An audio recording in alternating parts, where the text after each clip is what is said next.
1. Well, happy Thanksgiving season. I'm Eric Greitens, and I'm thankful for many things, including you, our viewers who inspire me and our team every day. We are blessed to live in a beautiful country, and I'm proud to share this uniquely American holiday with all of you. We got so much to be grateful for, and in that spirit of gratitude, we are happy to share this special program with you where we honor our veterans. And today we have a really incredible program. We promise to bring you stories of courage, bring you stories of compassion, bring you stories of resilience. Well, today's program is incredibly inspiring. It begins with a woman named Natalie Mackey and her son, Zach. And the best way to share this story with you is just have a look right here.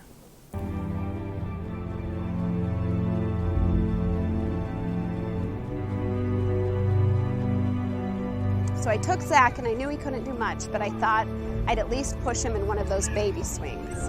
And we got there, I put him in, and the first push, he could not even sit in that baby swing. He didn't have enough torso or neck support to sit there, and I went home in tears. Natalie Mackey on the left is the executive director.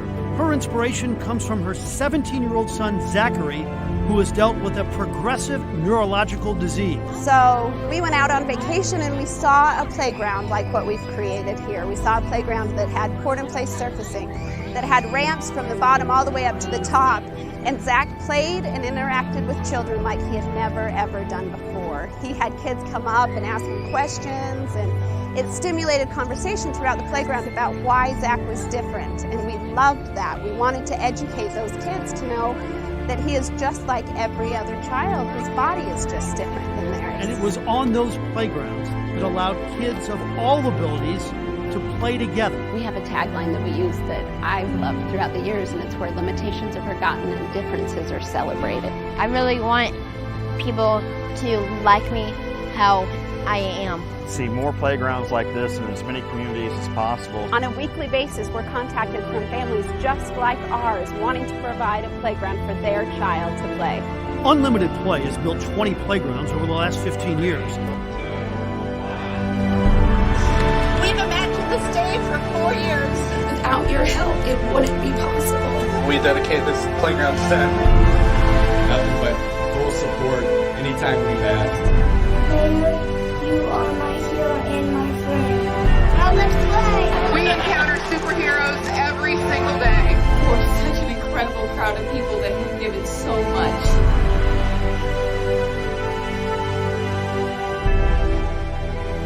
Truly created a place where, for a moment, we can forget all the limitations he faces and just let him be a child. Well, joining us now is Natalie Mackey, the founder and executive director of Unlimited Play. Natalie, thanks so much for joining us today. Oh, thank you. So, Natalie, it's just an incredibly moving story about what you were inspired to do. Please let our viewers know, in your own words right now, why did you start Unlimited Play, and where are you guys at today? Okay. My background is recreation management. I graduated from college knowing how to create an ADA inclusive environment. And then my oldest child was born, and he was born with a severe disability that made me quickly realize he couldn't even play on a typical playground.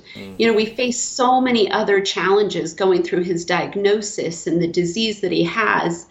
The right to play just seemed like a basic right all children should have.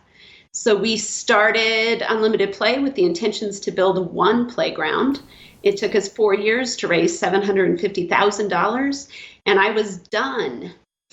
And then we decided to continue, and the video you just showed needs updated. Zach's actually 20 years old, and we have opened 35 playgrounds across the nation right now. It's absolutely incredible. It's absolutely incredible. And it sounds like, Natalie, you've also brought in lots of other partners. I mean, as you've built these playgrounds, who comes to you and asks you to build these playgrounds? Is it other parents? Is it other groups? Like, what's the inspiration for a lot of these playgrounds around the country? So we have an opportunity to speak all around the country. The one thing I learned quickly was parents with disabilities themselves came up to me and said, hey, Natalie, if our children get injured on the playground, we can't get to them, so we don't take our own children. You'll appreciate this side. I was speaking at a veterans organization, and they got up and said, Natalie, there are so many of our veterans returning home with disabilities right now. They have served our country and they deserve the right to play with their children.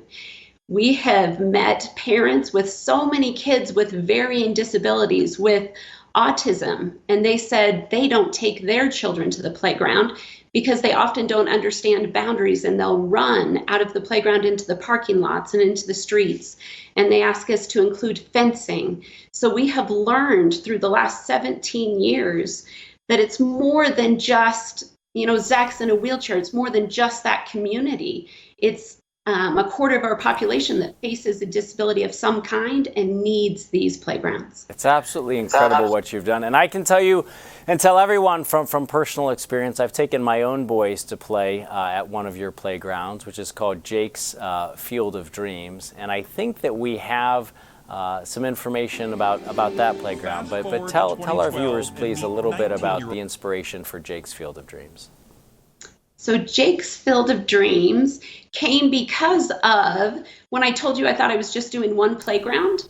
I got so many emails and phone calls from families just like mine asking us to continue, particularly from fathers. I could see what time they emailed. And I had the honor of having Jake's dad, Jim, call and say he was going to sell his business and would love to come and work with Unlimited Play. Wow. He has an amazing story and the reason and inspiration behind Jake's. Well, let's go ahead and play that piece right now. Fast forward to 2012 and meet 19-year-old Jake Vollmer. Okay, exit the swing. The high school graduate and St. Louis Cardinals fanatic. His goal, to one day be a sportscaster for his favorite team. So Jake had so many dreams. He was such a dreamer, and it all was focused on sports. And he wanted to be a broadcaster, and he was a true 100% die-hard Cardinal fan, as much as any Cardinal fan could ever love the Cardinals. Do you have like a favorite player on the Cardinals? Freeze. You like Freeze the best? So the Wednesday, he was able to go to the Cardinal game, which he loved to do. It was really an incredible day for him. It's one thing to have a favorite player. It's another thing to get to meet him. How you doing? I'm David. That's Freeze. With the help of the Cardinals, we arranged a day for Jake to watch batting practice, get some autographs. What's your name? Jake. And meet the World Series MVP. There it is. Ready? Jake told me it was a great day.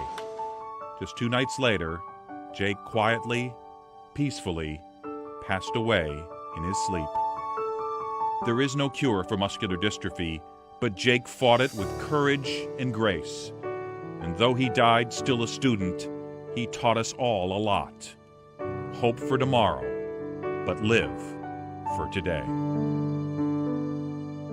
The day that Jake passed away was the most difficult day of our life. What we thought we lost that spirit, but as we ventured into this project of Jake's Field of Dreams Playground, we found a way to recapture that spirit. And volunteers, charities, and the city all teaming up to create a special place just for kids.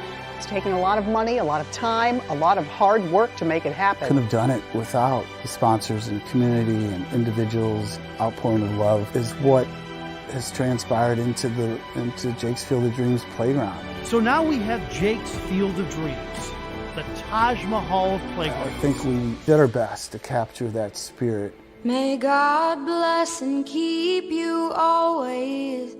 May your wishes all come true.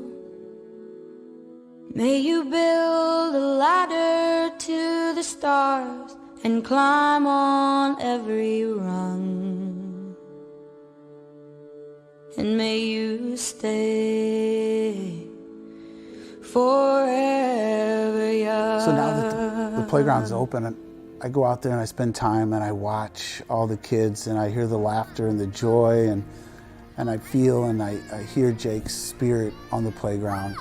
We can't thank everybody enough for keeping Jake's spirit alive, and we hope that that spirit carries over to everyone's families, and they treasure every moment they have with their kids, because we certainly did. There are hundreds and hundreds of children that will need to play in this particular kind of park. It's not just a regular swing set for them.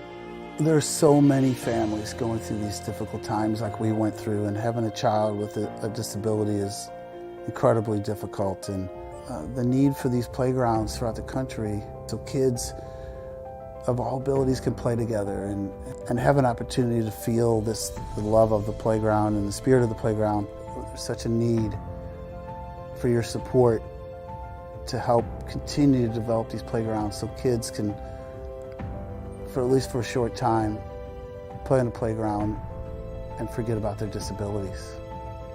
They may not get that same treatment at school, but in that small park, they're safe and they're equal.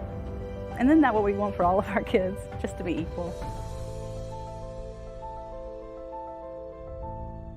Well, if you're moved by Jake's story and Jim's story, or by Natalie's story and Zach's story, you can go out to unlimitedplay.org and find a way to join their team. That's unlimitedplay.org. But stay right with us. We have some other incredible stories of fantastic and courageous families. We'll be right back after this.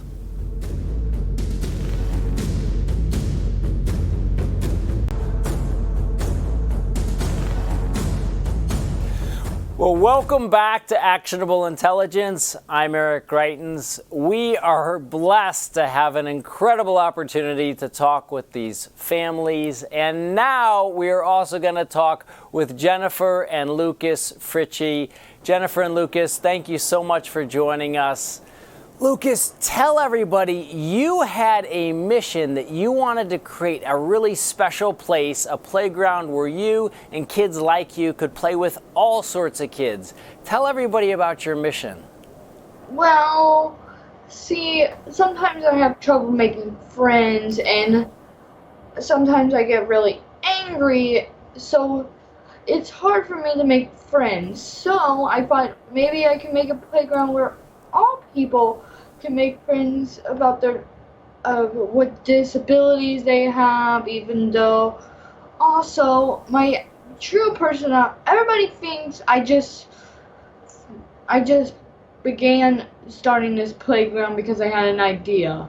But really, I actually had a friend that was in a wheelchair, and he couldn't really play much outside or on the playground at school. So I wanted to actually have a playground so people like me or people that have other disabilities, not just physical, like mental, stuff like that, even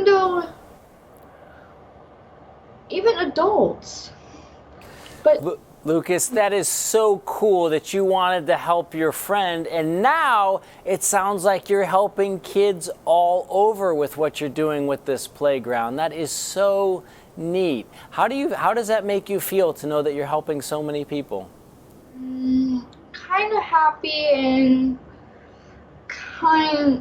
it's somewhere happy. That's really cool. And Jennifer, it sounds like, Lucas not only had this vision for a playground, but it sounds like he involved the principal and the mayor and the city council. Talk a little bit about this journey that you guys have been on together. Yeah, so he had brought it up one evening about his friend not being outside. And I said, well, buddy, playgrounds are very expensive. So you can't just build one. And he started asking the questions. He has autism, and with his determination and needing to know all the facts, we had to go through that you would have to ask the Board of Education and get people behind it and so forth. Well, I thought the conversation ended at that, and I was surprised about a couple months later that he had been talking to his principal about it very often. And I got a phone call about it, and it spiraled from there. We did a presentation for a parent group at the school for what we thought would be like maybe a couple $1,000s of improvements at the school playground. And after that presentation, the mayor had seen it, and he asked me questions about it, and it just went crazy. Our mission went from just a few improvements to let's do it all. And so here we are. Yesterday we just got a phone. My mom got a phone call from the mayor saying that. Yeah, we had been approached by a foundation out of St. Louis, and they offer a matching funds grant. And so we actually were able to secure a $20,000 matching funds yesterday. So we're very excited to almost be at our goal. We the other part of the grant we don't know about yet, but if everything goes through, we will almost beat our goal for phase 1. That is absolutely incredible. And look at that, Lucas. You've inspired so many people to get involved because you wanted to help your friends. I know that makes you feel absolutely incredible. Lucas, what's your message to people who are out there right now who want to help you? You know, if people want to donate, they can go out to unlimitedplay.org and they can support your vision to help your friends. What do you want to say to everybody who's watching right now about why it's so important to create places where all kids can play? Well, I kind of want to. I don't want to force them to do it, but if I had to send a message that will actually to get more funds, yeah, what would you say? I'd probably say how important, maybe. How important, and it could even help even a guy who even can't see very well. Yeah, it can help everybody when you get involved, and I know it's made you feel so good. Jennifer, talk a little bit just in the last 20 seconds that we have together about what's happened in the community as everybody's come around to follow Lucas's vision. Yes, it has been extremely emotional, and we're very proud. There's a lot of times we're actually speechless of the love and support we're getting from the entire community, from $5 at a restaurant when we're sitting down eating and they know who we are and they give us $5 to any of our fundraisers. Just everyone comes out and helps us, to even the in-kind donations. People are doing concrete work on the side on the weekends. It's incredible. And it's very heartwarming. Well, Jennifer and Lucas, we think that you guys are absolute heroes, and we want to talk with you again really soon. We love you, Lucas. You're amazing, buddy. Thank you. Thank you. And now I want to bring in Sarah and Jason Schott. They are a law enforcement family who already serves our community every day. But today, Sarah and Jason, please tell our viewers a little bit about your son, Greitens, and how he inspired you guys to partner and serve with Unlimited Play. Well, our son, Greitens, is 16, and we found out around the 9-month mark that he was autistic, did some additional testing. And we decided at that point that we were going to focus all of our efforts for everything that he needed to do. Mm-hmm. Well, when we were up visiting Grandma and Grandpa up in O'Fallon, Missouri, we first visited Zachary's Park and up in their area. And we thought, wow, this would be amazing to have something like this closer to home, being in St. John. Fast forward, putting him in as many activities as we could. We got him involved in a program called Challenger Baseball, just south of town in Perryville, Missouri. And they were going to bring it to our area. And when we did that, they said that they were going to bring it up to St. John. And 2 weeks before the season, the lady that was supposed to be running it for us decided that she didn't want to run it and had asked if we would step in and do so. Well, Fast forward a little bit further, during that season, the very first game that we had got canceled because of rain. Well, when you have kiddos that are special needs and wheelchairs, I say kiddos, it's kids and adults, anybody that's in a wheelchair, they're unsteady on their feet. You have to have a really good facility. And part of that was that we started our program wanting to build an all-inclusive playground and ball field.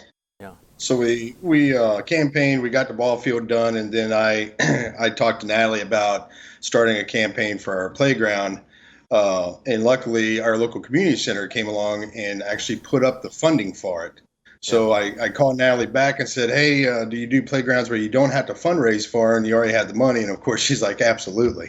So we ended up building a 15,000 square foot all-inclusive playground that's for us in our area in St. Genevieve is a small rural community. It's a state-of-the-art playground for us. Awesome. And Jason, what does it mean to you to be able to see Braden running around and playing with other kids on a playground like that?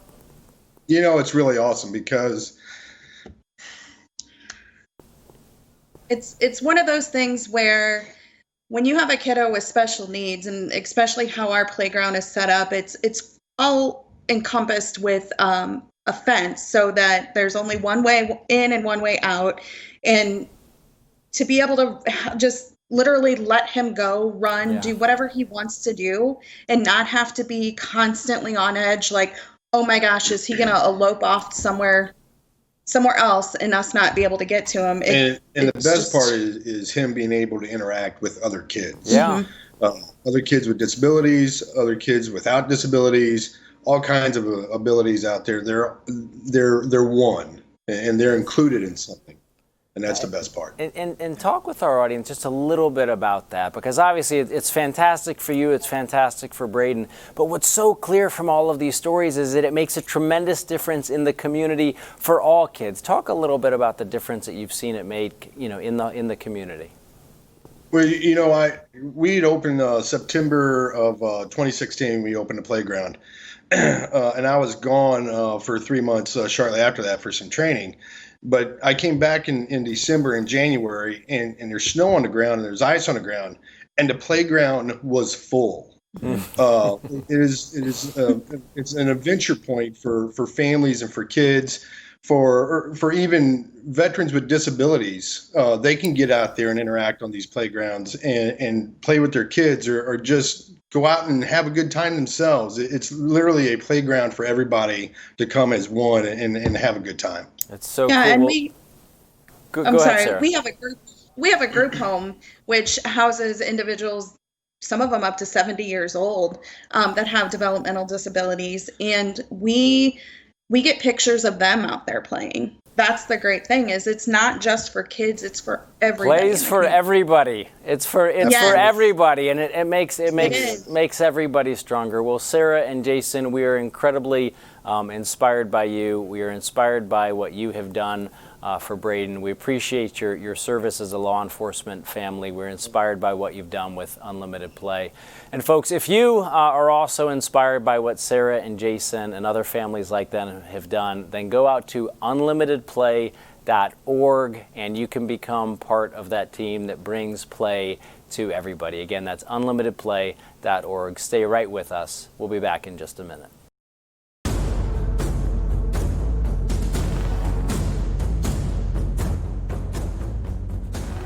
Well, welcome back to Actionable Intelligence. I'm Eric Greitens.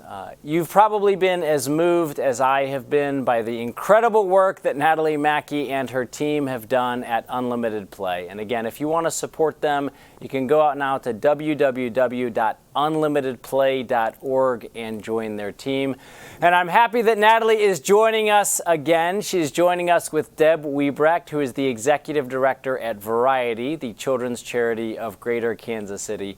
Natalie, one of the things that's so cool about the story is it's not just what you and Zach and your family have done, but the way that you have engaged so many people around the country to come and build these all-inclusive playgrounds. And I know that for you to do that, it takes some incredible partnership. Tell us a little bit about the partnership that you've developed with Deb and with others in this field.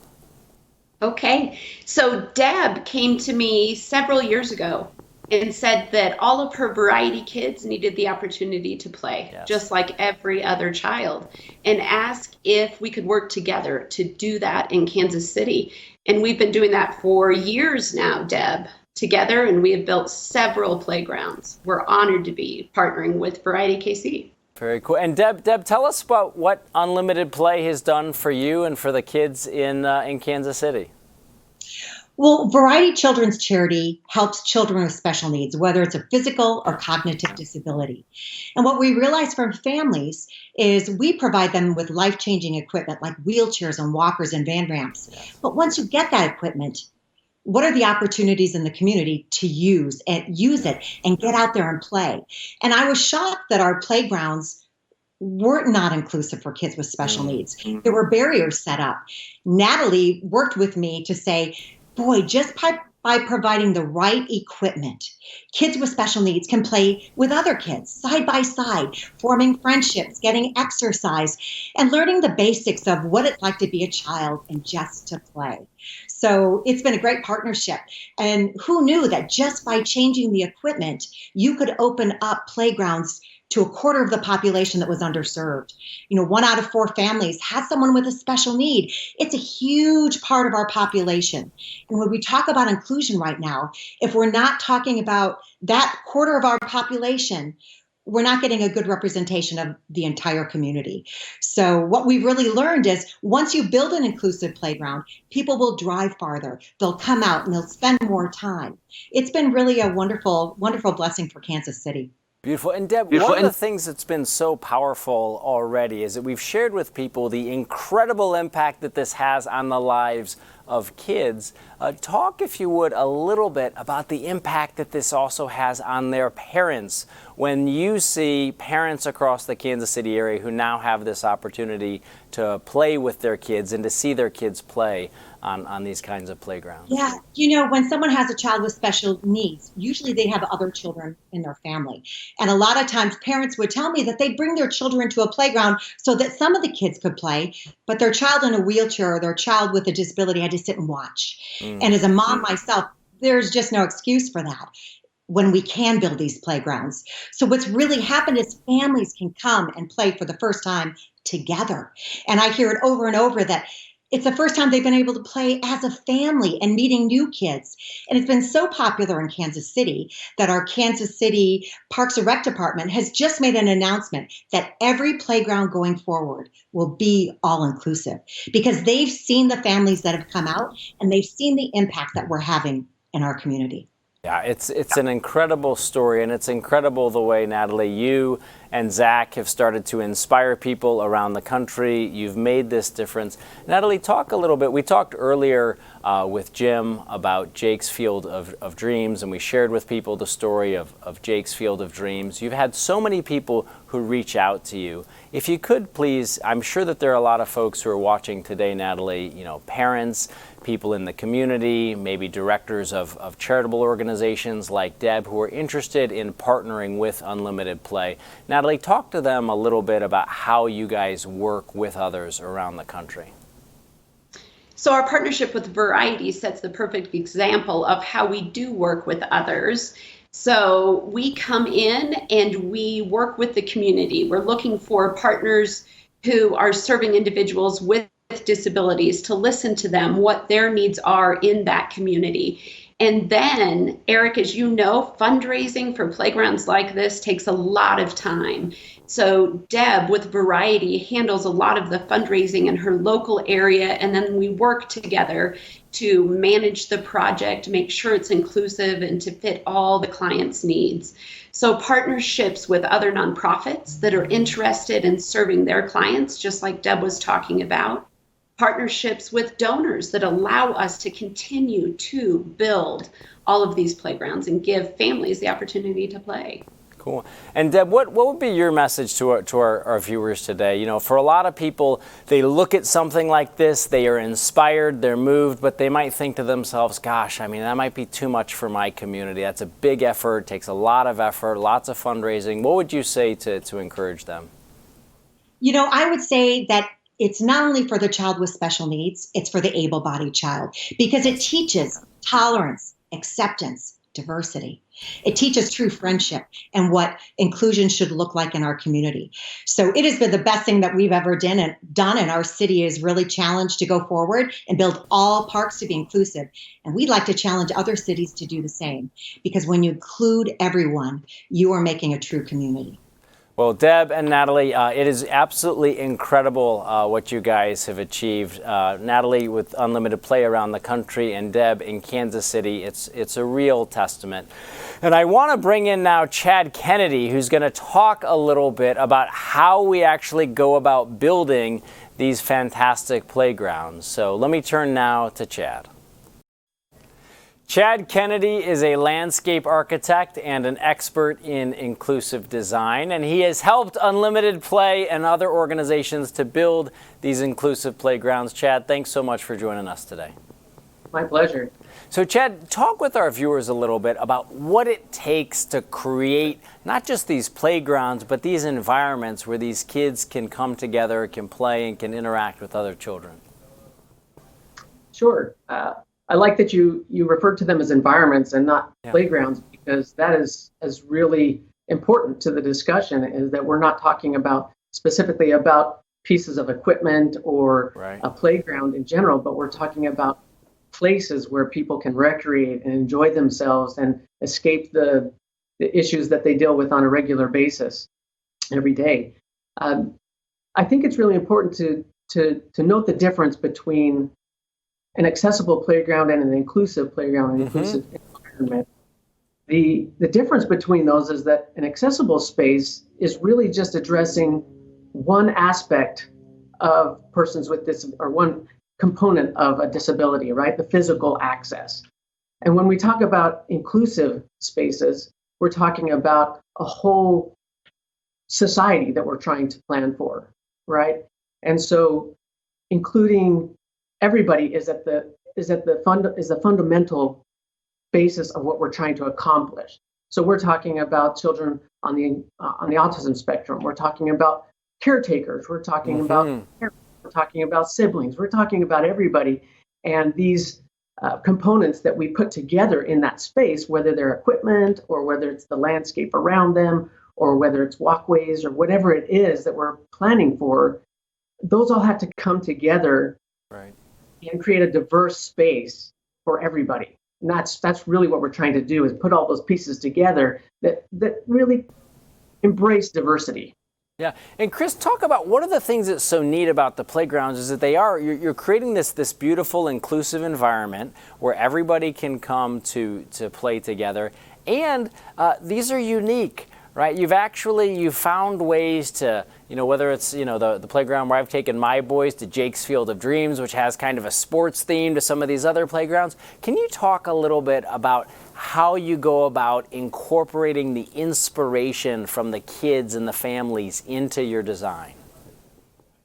Sure. You make a good point. These playgrounds, they're special, right? There's something really great about these playgrounds. And people have a hard time putting their finger on what that is. And really what it is they come to these spaces and they don't realize that they have been created with a specific purpose in mind, is to remove all the barriers for people, right? And so everyone's there enjoying themselves and they're having a great time, whether it's a sports theme or whether it's a nature theme or something like that. That doesn't really matter. The experience that they're having is that everyone's socially interacting. There's opportunity for everyone, and nobody realizes that was actually planned for, right? And so, we may have the opportunity to theme them, but what we like to do is make sure that any of those themed elements really provide an opportunity for developmental improvement, or opportunities to play, opportunities to grow and to expand your abilities. And so anytime we take an element of that playground, it better have something to do with somebody's ability and increasing their ability to improve upon themselves. Yeah, and Chad, it's so cool the work that you do. Just in the last 30 seconds or so, Chad, just talk with our audience a little bit about why this is meaningful to you personally as an architect. this is what I live for. I love to be able to see someone who doesn't have an opportunity realize for the first time that they can participate and do the same thing as everybody else. And that there's no barrier for them. That smile that they get on their face, the joy that they experience in their time there, the fact that they don't want to leave this space, man, there's nothing better in the world. It's really cool. Well, folks, that's Chad Kennedy. He is a landscape architect. He is an expert in inclusive design. What joyous and purposeful work. Chad, thanks so much for joining us and giving us that little bit of perspective. Well, again, folks, if you want to support Unlimited Play, you can go out to unlimitedplay.org. We're going to be back in just a minute with a little bit more from some of these incredible families and their kids. Stay right with us.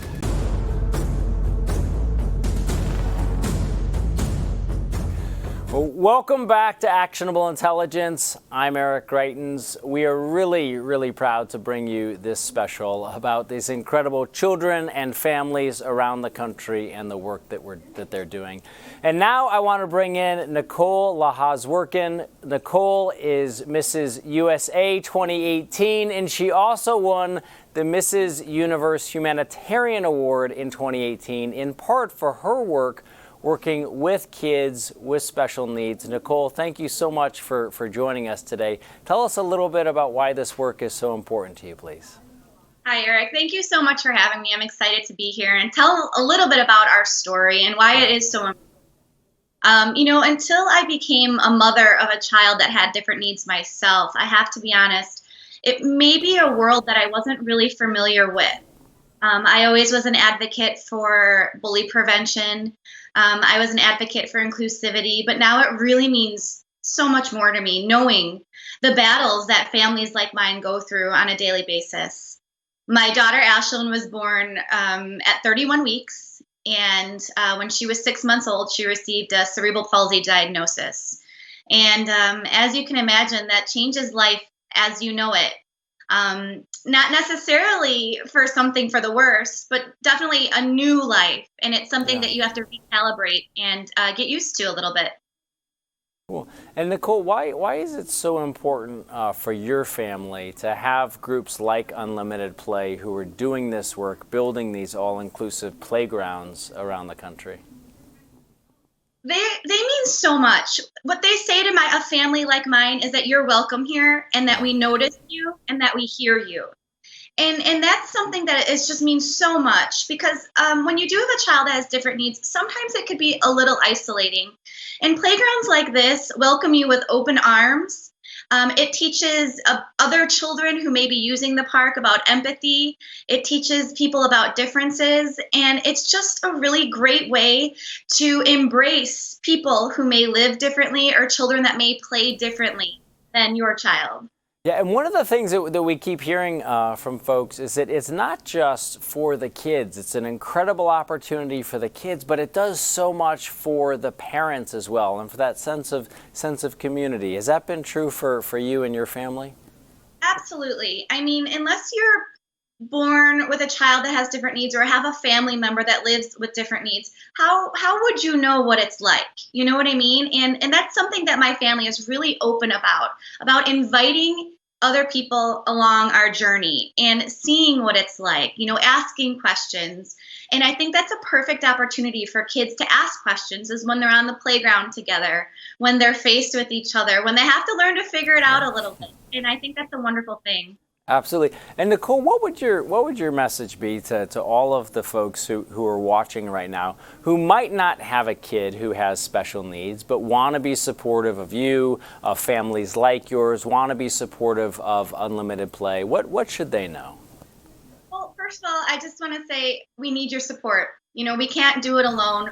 We face a lot of difficulties in one day, and just knowing that you care enough to maybe advocate for an inclusive park, or maybe just come up to us and say hi at the playground and let your kids ask questions. That means so much to us as parents. We just want the best for our children, and we just want them to live in a kind, inclusive world. Absolutely. And one of the things that I know you've talked about in the past, and I'd love for you to reflect on a little bit here, is about how you actually talk with kids about other kids who have special needs. My own mom spent her career as an early childhood special education teacher. She was always working on this, so it was natural for our family. But share a little bit with folks around the country about how you can talk with kids about other kids who have special needs. Yeah, I think it's really important that we open up those conversations, that we don't make our kids shy away when they may point or ask a question. It's okay to ask those questions. My son is 6, my daughter is 3 who has CP, and there are times where we have new equipment for her, and it scares my son a little bit because he doesn't know exactly what it is. So if we take these opportunities and we invite conversation and we explain that it's just a different way of moving, or it's just a different way of playing or talking, then these new experiences seem less scary to a child who may not understand that it's just their way to say hello, or it's just their way to move around. So it's really important as parents that we allow these conversations to take place organically and in their own time. Yeah, and it enriches the lives for every kid, not just the kid who has special needs, but it enriches all of these kids' lives when they have that ability to connect with other kids, to play with them, to explore with them, and to kind of sometimes see the world through a different set of eyes. And Nicole, finally, just in the last little bit of time that we have left together, what's your message to people across the country? At this difficult time, it's a difficult time for a lot of families out there, about the inspiration that they can find in the work that Unlimited Play and others do. I think that's something that I like to say to a lot of parents, whether you have a child with different needs or not. Being a parent is hard, and it's okay to create your different kind of perfect. It's okay to do things differently, and it's okay to do things that work for your family. We're all just trying to survive in this very difficult time, and you need to find what works and what keeps you all happy. Yeah, well, we know that families across the country have been doing that. They've been doing it with a tremendous amount of courage, and they've been doing it with a lot of compassion. They've been demonstrating tremendous resilience. Well, Nicole, we are incredibly grateful to you for joining us today. We appreciate your advocacy on behalf of kids and families with special needs, and encouraging and supporting Unlimited Play. Well, folks, as I mentioned before, if you want to support Unlimited Play, you can go out to unlimitedplay.org. Right now, I want to turn to one of the donors who's making a big difference in helping to build a playground in Show Low, Arizona. Well, to do this incredible work, Unlimited Play works with partners and donors around the country. And now I want to bring one in. Harrison Rogers is the lead donor for an Unlimited Play playground that's being developed right now in Show Low, Arizona. He is an enthusiast for making sure that all children have the opportunity to play. Harrison, thanks so much for joining us. For having me. Yeah, this is an exciting development. It's really cool. And Harrison, just tell our audience, what inspired you to get involved with Unlimited Play?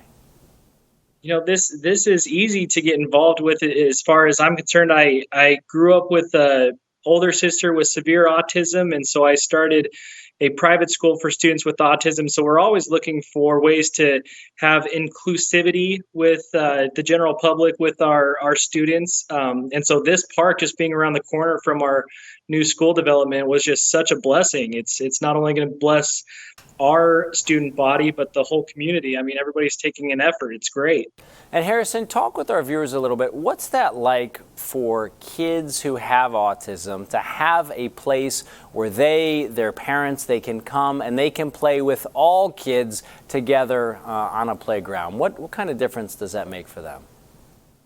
Huge. They're unfortunately used to kind of having their own corner of a school, or their own specific school in my scenario, that they sometimes feel different. And so if there's any opportunities where they can feel just like one of the other kiddos that have fun and participate in the same activities, it's crucial. It's great. So the more we can do, the better. Very cool. And just in the 20 seconds that we have left, I want to let everybody know that if you want to follow Harrison's example, you can go out to unlimitedplay.org. That's where you can get involved. You can support, kids like this and communities like this across the country. And before we leave, we want to make sure that you are leaving today with, again, a message of courage, a message of compassion. So please take a look at this video here.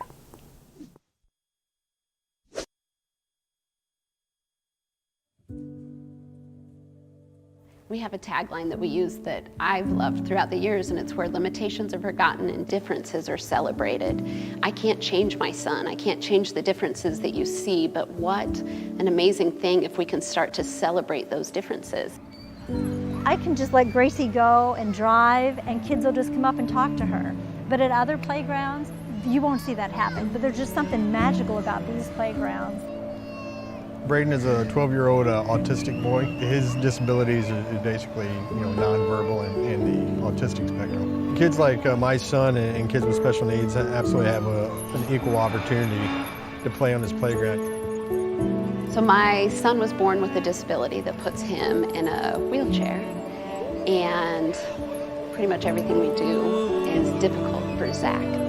Inclusive playgrounds suddenly started to break down those barriers. The little kids don't care anymore. They realize that Zach can do absolutely everything they can do. Probably my favorite memory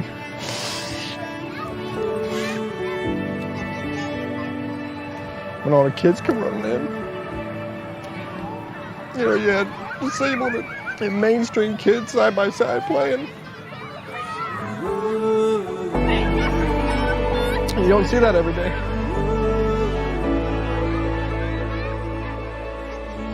Over the years, I've been inspired to continue unlimited play by so many moments that I get to see as families get to watch as their children play for the very first time.